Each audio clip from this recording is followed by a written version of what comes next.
Hey hello and what's up guys, कैसे हो आप सभी लोग and welcome back to my new video. So guys, आज हम लोग डेमन स्लेयर सीजन 4 का एपिसोड 5 एक्सप्लेनेशन करने वाले हैं। एपिसोड की स्टार्टिंग में हम लोग देखते हैं कि तांजीरो जो कि ना मूचिरो मतलब मिस्ट हाशिरा का ट्रेनिंग 5 दिनों में कंप्लीट करके लाभ हाशिरा के पास चला जाता है।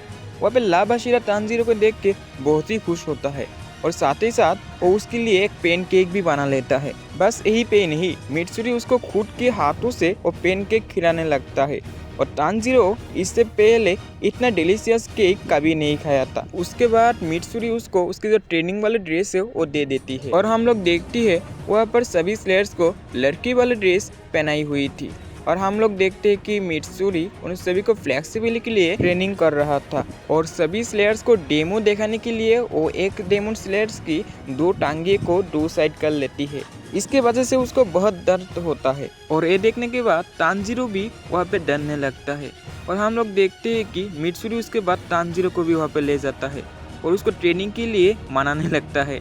और उसके बाद हम लोग देखते हैं तांजीरो मित्सुरी के पास ट्रेनिंग कंप्लीट करके ओबोनाई के पास चला जाता है।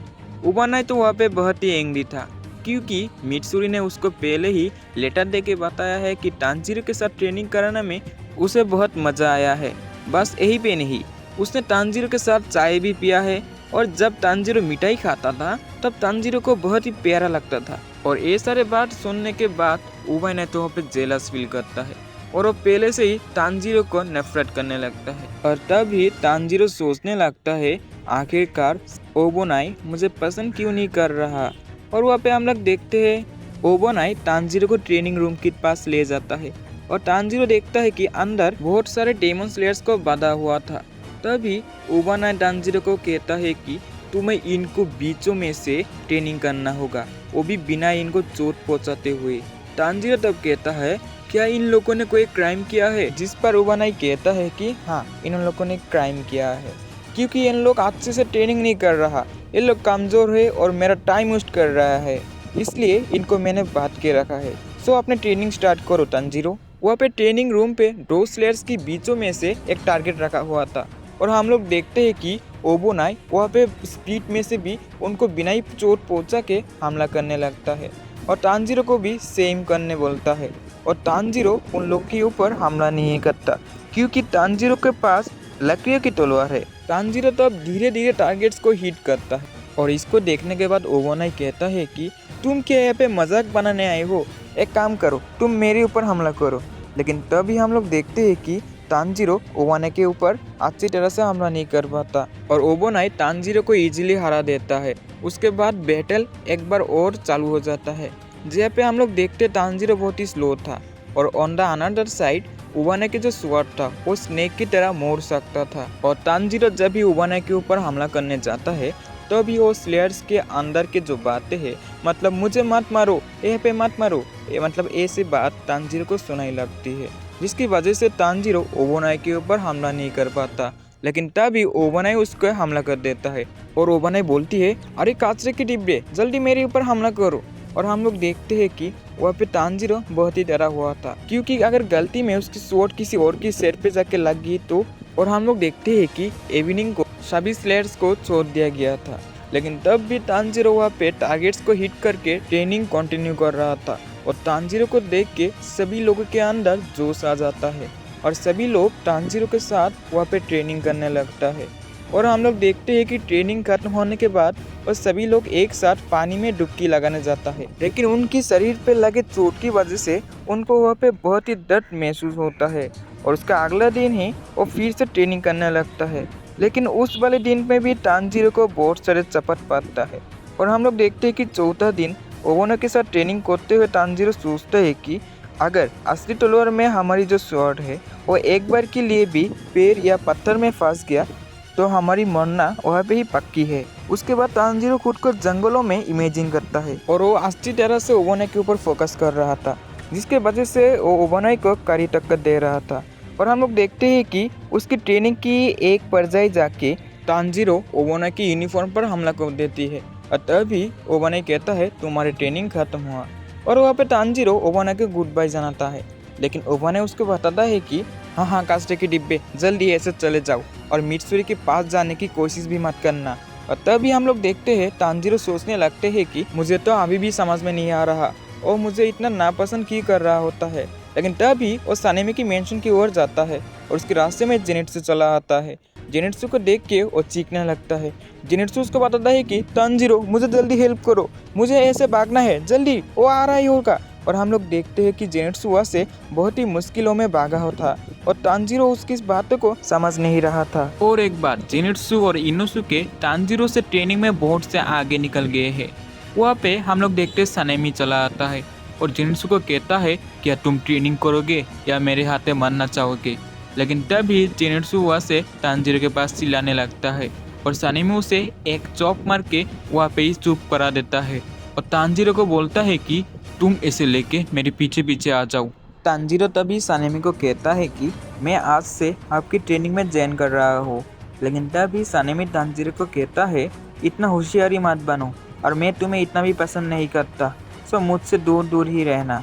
और तांजीरो तब रिप्लाई करता है कि मैं भी तुम्हें पसंद नहीं करता क्योंकि तुमने मेरी बहन को हर्ट किया था।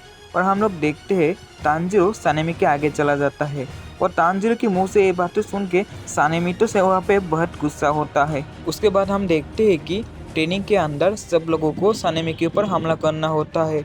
वहाँ पे सानेमी अकेले ही सबको बहुत ही अच्छे तरह से धुलाई कर देता है। वहाँ पे सानेमी इतना बेरहम था कि वो एक डेमन स्लेयर को तब तक मारता था जब तक वो खून की उल्टी ना करे। तांजीरो तब सोचता है कि इससे अच्छा तो वो नहीं था क्योंकि वो हमें जितना ही सख्त ट्रेनिंग देता था हमें रेस्ट के लिए इतना ही टाइम दे देते। वह पे जेनित्सु तांजीरो को पागल कहने लगता है और बोलती है तुम्हारी वजह से मैं यहाँ पे फंस गया हूँ। और सानेमी तांजीरो के साथ कुछ ज्यादा ही बेरहम था और तांजीरो को मारने का कोई भी मौका नहीं छोड़ता था। और हम लोग देखते हैं कि वो पहले दिन में ही तांजीरो का कंडीशन खराब कर देता है। ट्रेनिंग करने के बाद तांजीरो अपने रूम के पास जाने लगता है। तभी तांजीरो गेनिया के पास चला जाता है। वहाँ पे गेनिया सानेमी के साथ बात करने की कोशिश कर रहा था। सानेमी तब गेनिया को कहता है कि तुम मुझे यहाँ पे परेशान मत करो, अगर तुम मुझे यहाँ पे परेशान करते हो तो मैं तुम्हें ही मार डालूंगा और मेरा कोई छोटा भाई नहीं है। तांजीरो तो बोलता है कि हमारी भाई बहनों में तो ऐसी लड़ाई नहीं होती थी। ऑन द अदर साइड सानेमी गेनिया को बताता है कि तुम्हारे अंदर कोई भी टैलेंट नहीं है, तुम्हें तो डेमन स्लेयर कॉर्प्स को छोड़ देनी चाहिए। इसके अगर तुम्हारे पास कोई ब्रीथिंग टेक्निक भी नहीं है तो मैं नहीं चाहता कि तुम्हें यहाँ पे डेमन स्लेयर कॉर्प्स पे रहे। गेनिया तभी सानेमी के पास माफ़ी मांगने लगती है लेकिन सानेमी उसके बातें को ध्यान में नहीं लेता। लेकिन तभी गेनिया बताता है कि मैं यहाँ पे पहुँचने के लिए एक डेमन को भी खाया हूँ। और ये बात सुनने के बाद सानेमी वही रुक जाता है और सानेमी बोलता है कि क्या तुमने एक डेमन को खा लिया, अब तो मैं तुम्हें नहीं छोड़ूंगा। ये बोलने के बाद सानेमी अचानक से गेनिया के पास चला आता है और वो गेनिया की आंखें को फोड़ने की कोशिश करता है। और हम लोग देखते हैं कि वहाँ पे तांजीरो आके गेनिया को बचा भी लेता है और वो दोनों वो कमरा का दीवार तोड़ के बाहर भी आ जाता है। और जेनित्सु तभी बोलने लगता है कि वो आ रहा है, सभी मरने का नाटक करो। और वहाँ पे हम लोग देखते हैं एक डरावना आवाज आने लगता है और वहाँ पे जो सानेमी था वो तभी बाहर आने लगता है। उसको देखने के बाद जेनित्सु चिल्लाने लगता है। तभी तांजीरो कहता है कि तुम क्या गेनिया को मारने की कोशिश कर रहे हो। और वहाँ पे सानेमी आंसर करता है नहीं, क्योंकि गेनिया को मारना डेमन स्लेयर कॉर्प्स के खिलाफ होगा, इसलिए मैं उसे इतना घायल कर दूंगा कि वो कभी डेमन स्लेयर कॉर्प्स पे ना ही आ सके। और अगर वो मेरे पास माफ़ी मांग लेगा तो मैं उसे कुछ भी नहीं करूँगा। तभी तांजीरो बोलने लगता है कि तुमने ही तो पहले बोला था कि तुम्हारी कोई छोटा भाई नहीं है, तो फिर गेनिया जो मर्जी वो करेगा, इससे तुम्हें क्या। और भी गेनिया पे कोई टैलेंट हो या ना हो, उसके बिना हम लोग अपर मून डेमन 4 को नहीं हरा पाते। तो अच्छा यही होगा कि तुम उसके मामले पे ना आओ। तभी सानेमी बोलने लगता है कि ओह अच्छा, तो फिर मैं पहले तुम्हें ही खत्म करूँगा और उसके बाद गेनिया को। और वो बोलने के साथ साथ सानेमी तांजीरो के ऊपर पंच मार देता है। लेकिन हम लोग देखते हैं कि तांजीरो अपने हाथों का इस्तेमाल करके उस पंच को रोक देती है और साथ ही साथ वो सानेमी के सिर पे किक कर देती है। उसको देख के सभी लोग हैरान भी हो जाते हैं। और तांजीरो कहता है कि जेनित्सु तुम यहाँ पे गेनिया को लेके भाग जाओ। जेनित्सु कहता है कि अरे पागल, तुमने मेरा नाम क्यों लिया, मुझे भी मर पाएगा क्या। और यहाँ पे सानेमी अभी भी तांजीरो के ऊपर हमला करने लगता है। और तानजीरो सनेमी के हाथों से पीट रहा होता है। लेकिन तभी गेनिया सनेमी को बोलता है कि यहाँ पे तानजीरो की कोई गलती नहीं है, सो जो भी करना है मुझे करो। और हम लोग देखते हैं जेनेत्सु उसको लेके भागने लगता है और बोलते हैं कि क्या वो तुम्हारा बड़ा भाई है?